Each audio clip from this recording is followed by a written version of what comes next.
play-by-play broadcasting. Also, check out www.abramsboxing.com, Abrams Boxing on YouTube, as well as M. Abrams Boxing on Twitter and Marc Abrams Boxing on Instagram.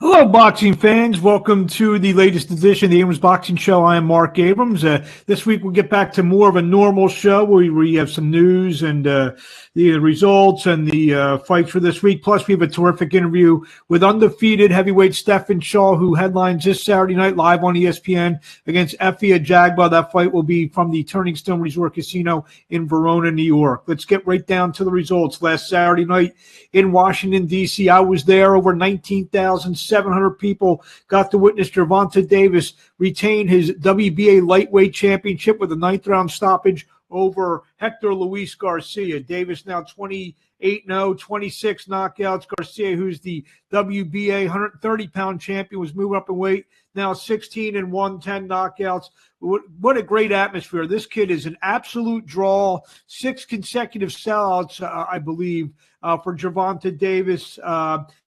He looked good for the most part. Garcia, who's a good fighter, got some work done, boxing, working well, landing some body shots, but it was 2 big left hands in round 8 that really hurt Garcia. He stumbled back, went back to the corner, said he couldn't see. Fight stopped. 19,731 people were there. Pay-per-view, Showtime pay-per-view audience.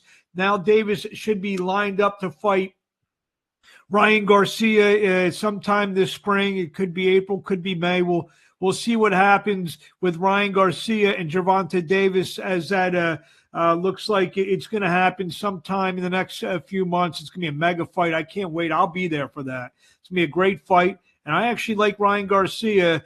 I'm right now, I'm not making a prediction, but I think he's, a lot of people who think that Davis may run right through him. I don't think that's going to happen. It's going to be a great fight, great event. When and most likely in Vegas, where it will happen.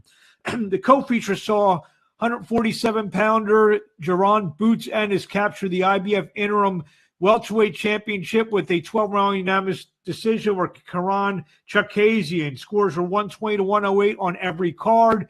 Ennis, he's looked so good in all of his fights leading up to this one. Didn't get the knockout. It was the first one in 19 fights that he did not get the knockout. And you see the stuff on Twitter. Fans are like, maybe he's not that good and this, that, the other.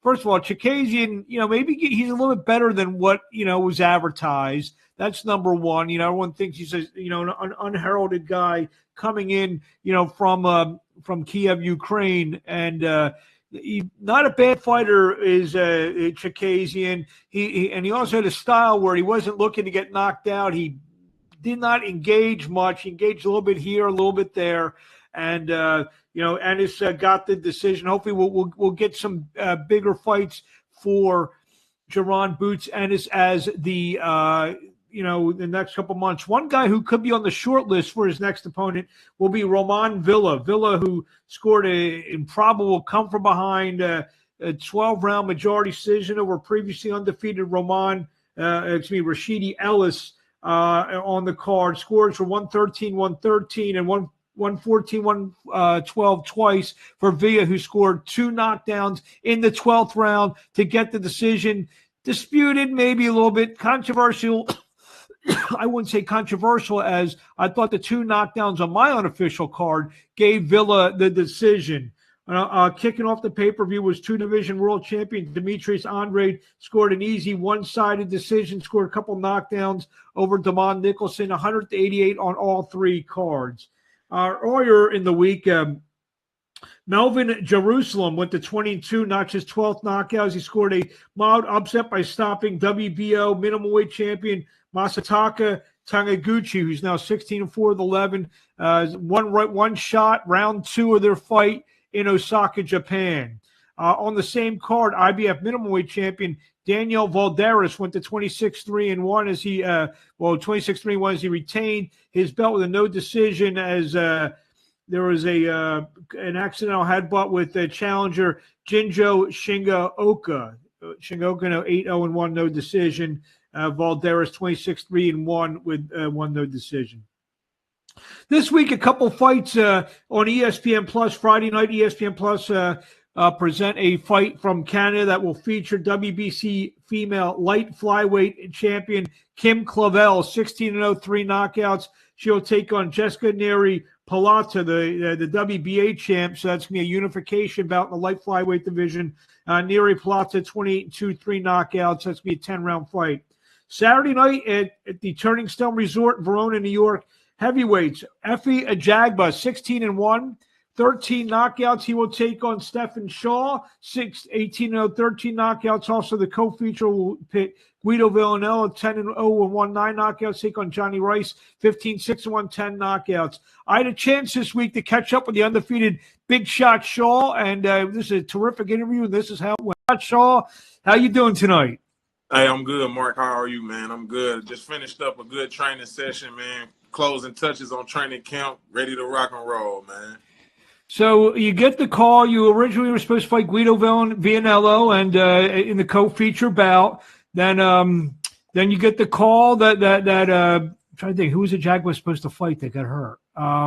Supposed to fight Oscar Rivas. Oscar Rivas, who got hurt, and you were already on the card, and I guess you were the natural first call, and you took the fight. Tell us about the thought process and kind of starting to train for Guido, then looking towards the Ajagba. Yeah, man, I was in camp getting ready for Guido Villanello, like you said, as the co-main event, and I guess I was, like you said, I was the first option, and I took the opportunity because I felt like Ajagba, he's a one-dimensional fighter. We know he's a puncher, but I consider myself a puncher as well. But I'm not just a one-dimensional guy that you can just consider just a puncher. I'm a boxer puncher or a puncher boxer. You know what I mean? I could do it all in there. You know what I mean? And I felt good. I felt great about the opportunity. You know what I mean? I didn't hesitate because, to be honest, I think that they didn't want me to fight Guido in the first place. You know what I mean? I think they would rather me fight Ajagba. You know what I mean? And I took the opportunity. You're one of those guys who's kind of been at the top of the prospect list in terms of the heavyweight division for the last couple of years. Biding your time, you've been increasing your quality of opposition, and now Ajagba, who's a pretty big name in the heavyweight division, big puncher, has fought on some high profile cards. How long have you been waiting for this kind of fight for you to kind of get you through the door to the next level? Man, I've been waiting for some years now, man. I've been waiting for some years. You know what I mean? I never had that opportunity to really just be marketed on TV just to get the, masses familiar with who I am. But as boxing, then you heard of me, you know what I mean? And I feel like this is my coming out party, you know what I mean? And I'm ready to seize the moment against Ajagba. I feel like Ajagba, he's a former Olympian. Him and Guido actually fought in the same Olympics. You know what I mean? It's the same type of level of competition, I feel. You know what I mean? It's just that Ajagba is considered more of a puncher. But when you look at Guido Villanello's record, he's knocked out 9 of his 10 opponents. You know what I mean? You could definitely say that Ajagba has faced better competition than Guido. And, yeah, man. Speaking of that, and it's a good segue. His last fight when he fought, or 2 fights ago when he fought Frank Sanchez and lost that fight. Sanchez, not trying to compare you guys, but you guys are similar where you guys both can do some, well-rounded things. Sanchez, he can punch and box just like yourself. Is that, kind of like a blueprint, for what you may be trying to do on Saturday night without giving too much away? I mean, that's definitely, we can say that's definitely a blueprint on how to beat Ajagba because he has been defeated. There's no blueprint on how to beat me. So I feel like he's going to come in there and just trying to land a big right hand. And I feel like that's a mistake because I'm not going to let a one-handed fighter beat me. I got the skills to pay the bills, and I'm about to take him to school. Do you see this fight as Sunday morning? On Sunday morning, are we going to be saying I know, obviously, I know you're now co-promoted Top Rank and DeBella, and they're pushing Jared Anderson a lot. Are we going to be saying Sunday morning, yeah, they got Jared Anderson, but, Stephen Shaw is, right there with him as well? Is that kind of what the goal is to, for the water cooler talk to be on Sunday and Monday? Yeah, absolutely. I absolutely feel like that should be the talk. I feel like Jared, he hasn't fought anybody to the caliber of an Ajagba. You know what I mean? He's only fought I feel like his biggest win was against his last fight against Jerry Forrest. Mm-hmm. Jerry Forrest isn't some Olympian. They're not putting him up against some punching, hard hitting Olympian. Guys with that kind of caliber behind them. So I definitely feel like that my name should be definitely in the talks. You know what I mean? And it should be in after beating the Ajagba, it should be in the talks to, cracking in the top 10 of the world. You know what I mean? Because when Frank Sanchez defeated Ajagba, he was catapulted to the top 10. You know what I mean? And I feel like this is a great opportunity for me for all of those very reasons. That fight was a decision. You feel, especially if you get the stoppage victory, that your flag should be really planted in the top 10 because of what you said, because of what Sanchez do. If you look more impressive, you feel that you even should maybe replace Sanchez or leapfrog him. Yes, all of the above, all of that, great, man. All of that sounds great, man. You know what I mean? My biggest thing is just to go out there and stay sharp. You know what I mean? Be poised about what I do and be precise and be vicious. You know what I mean? And box smart. You know what I mean? And the true art of boxing is to hit and not get hit. To hit a guy, and to minimize the capabilities of him hitting you in return. It's not just to sit there chest to chest or nose to nose and go blow for blow. But I'm ready for it all. If I have to do that, then so be it.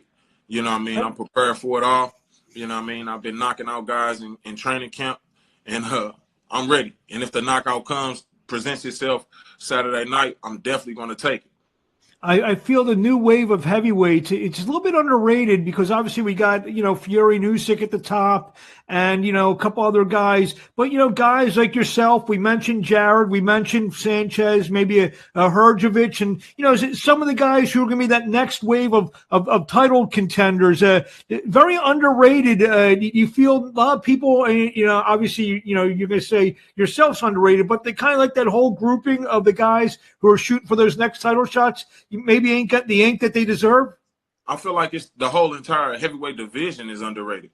The heavyweight division is hot. Mm-hmm. They talk about all of the smaller fighters, but when you think about all of the guys that's in the top 10 of the heavyweight divisions, the heavyweight division is like 10 guys or 7 guys up under that's capable of being a world champions or world title contenders. You know what I mean? I feel like the whole entire heavyweight division is hot. Real quick, I just want to go back. I was just thinking of another question, kind of back to one of my questions. How quickly did it take you to say yes after the change came? I said yes instantly.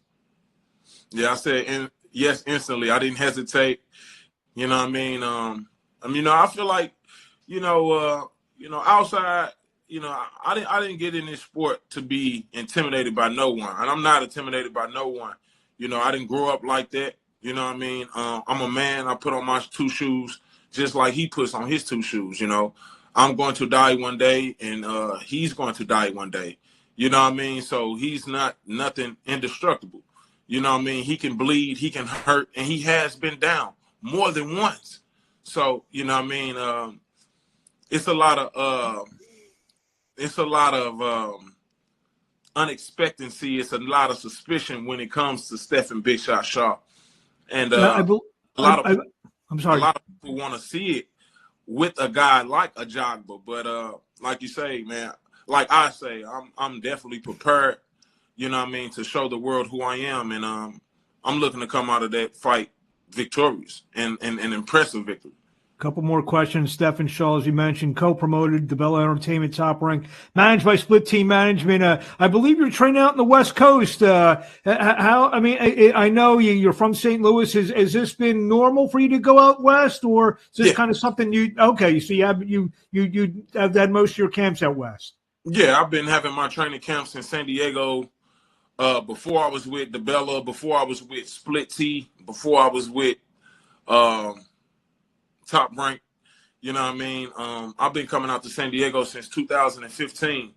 You know what I mean? A lot of things have just transpired as far as getting on a regimen, a strength and conditioning regimen every day back home in St. Louis as like a certain type of maintenance program, and to, lose the baby fat that I had on me, you know what I mean, and chisel up and trim up to a full-fledged, contender, soon to be champion. You're going from probably some of the greatest weather in the United States to Verona, New York, where it can get pretty cold in January. I'm sure you're aware of that. So yeah, but like I say, I'm from St. Louis, Missouri, and you get some of that. Yeah, it can get to below zero. It can get to 10 degrees. You know what I mean? So I'm not afraid of no cold weather. You know what I mean? I got my skull cap on as we speak. I got coats. I'm ready. I just fought in New York, so you know what I mean? I'm no stranger to the cold weather. You just made me hungry for a fish taco too. So all the time you spent out in San Diego, I'm sure you've had one or two in your day, right? Yeah, man. They have some great. They have a bunch of great restaurants. Yes, they do. They do. San Diego's a great facility, a great area to train in. It's a great city to train in. And I'm in an Airbnb right now in Point Loma, not too far from my boxing gym. And I've been getting it in, man. I've been training great. I've had some sparring partners fly in, drive in, and I've been looking spectacular in the gym. So I can't wait to put it all together and be victorious Saturday night. Like I say, I got my family. I got family coming from St. Louis. I got family coming from, all over to watch me do my thing. So I can't disappoint, and I'm not going to disappoint. And I got my sons and my wife, my mother, my father, he's always with me. He's actually here with me, assisting me in my training camp. So I'm ready to rock and roll, Marc. The little off-topic question: you ever run into Canelo when you're in San Diego? Because he does all of his camps out there now. Yes. I actually ran into Canelo when I was getting ready for the Jermaine Franklin fight, and me and Frank Sanchez, we actually boxed 14 or 15 rounds. You know what I mean? And I think it was like 14 rounds. The first day we did about 6 rounds, and then the next day we did about 8 rounds, and I was pretty much doing what I wanted with him. You know what I mean? I remember around like the 4th or 5th round, this is when Frank Sanchez was still with my man Canelo's trainer. Reynoso, Eddie. And he was with Eddie, and they asked, Canelo was there. Canelo was like, he's a good boxer. You know what I mean? And they was asking, how many rounds you guys gonna do? 6? My coach Bashir, he was like, we trying to get 8. And this was like in between one of the rounds, like the 5th round. And Canelo said, go 8 rounds. He needs this. Speaking to Frank, speaking about Frank, how Frank needed that work that I was giving him, because I was giving him some work, giving him that real good work. What's that mean to you when Canelo is who he is? He's one of the great fighters of the past, our generation, and he gives you. And I know it's very important when other fighters, give props to other fighters, but obviously he's at the top of the game, and you get the approval from the top dog in the game. Oh man, that was just that was a great moral victory. Mm-hmm. You know what I mean? That was just confirmation on who I know I am, on what I feel about myself, and just to hear, a great fighter as Canelo, say that and give me that praise. You know what I mean? I felt good about it. I felt very good about it. Well, we'll let you go. Just one last thing. That's 2 last questions. What do you want to say to the fans in closing before we let you go? Tune in January 14th this Saturday, man. I'm ready to rock and roll. you know what I mean, tune in and watch an ascending heavyweight, you know, be victorious as myself, you know, Stephen Big Shot Shaw, man. This is not going to be the last time y'all see me. You know what I mean? You're going to see a lot of me in the near future. And like I said before, I'm looking to become world champion soon and get an opportunity to fight the champions. But, you know, first things first is Efe Ajagba. And like I say, tune in. All my people from St. Louis, tune in. And I appreciate all of the support. You can follow me at Big Shot Shaw on Twitter, at Big Shot Shaw on Instagram. And I fight for y'all, man. You know, I fight for y'all enjoyment, you know, but I fight to take care of my family and my children. And I'm not going to let nobody take any food out of my children's mouth. You know, this is their future. Their future is relying on me, and I take this very serious. So, again, tune in. We're going to see a new name in the contenders column Saturday night. Stephen Shaw, we wish you best of luck. We'll talk to you along the way. Thank you, man. Thank you, man. Yes, sir. There you have it, Stephen Big Shot Shaw this Saturday night live on ESPN, taking on Efe Ajagba. A couple news items to get to real quickly. DAZN announced that they will stream the January 21st middleweight fight between Chris Eubank Jr. and Liam Smith. DAZN will stream it in the United States, Canada, the Dutch region, which I think is like Germany and Switzerland, and Japan. WBO Championship Committee has ordered negotiations for the junior bantamweight mandatory between Kazuta Ioka and Junto Nakatani. They've got 30 days to reach an agreement. Matchroom will kick off their 2023 UK season with a featherweight title fight between Lee Wood and Mauricio Lara. WBO regular champion, welterweight champion Amonte Stanionis is out of his March 18th fight with Virgil Ortiz for now. It's been postponed. Stanionis had a appendicitis surgery and appendectomy. Golden Boy will kick off its 2023 schedule with the NABO welterweight title fight between Alexis Rocha, 21-1, 13 knockouts, and Anthony Juice Young. That'll be a 12-round fight on Saturday, January 28th at the YouTube Theater in Inglewood, California, and broadcast live on DAZN, or streamed live on DAZN. With the WBC Bridgeweight champion Oscar Rivas, who couldn't fight with Stephen Shaw. The Bridgeweight champion, he with his detached retina. The WBC ordered number 1 ranked Alan Babbage and number 3 ranked Lucas Razanski to vie for the vacant title with a 50-50 split. The mandatory will fight the winner of the elimination bout between Riyad Mahrani and Kevin Lorena, who just fought Daniel Dubois for the WBA heavyweight title. Jean Pascal is out of his February 9th fight with Michael Eifert in their IBF light heavyweight elimination bout. Fight's going to be postponed. Pascal came down with COVID. Former 2-time world champion Guillermo Rigondeaux returns the ring on February 24th at the Hialeah Park in Florida. A couple more items. Top Rank has signed heavyweight prospect 10-0, 6 knockouts out of Poland, Damian Kanaiba, 6'7" fighter, 26 years old. Kanaiba will he just fought on a Top Rank card in New York, I believe, and now will be under the Top Rank banner. Peter Kahn has signed undefeated and world-ranked junior lightweight Henry Macho LeBron, who's ranked number 7 by the WBO. He's 17-0 with 10 knockouts. LeBron, the details of his next fight be announced shortly. And finally, sad report, the passing of famed boxing trainer Hector Roque at the age of 82. I know Hector a little bit from being from he's from the New York, Brooklyn, New York area. He trained 13 world champions, including Iran Barkley and Arturo Gatti, Rogelio Tur, Buddy McGirt, and many more. He also trained Hilary Swank for the Oscar award-winning role in $1 Million Baby. I'd like to thank Stephen Shaw for joining us this week for his big fight this Saturday night against who's he fighting? He's fighting Efe Ajagba. We said it 3 times already.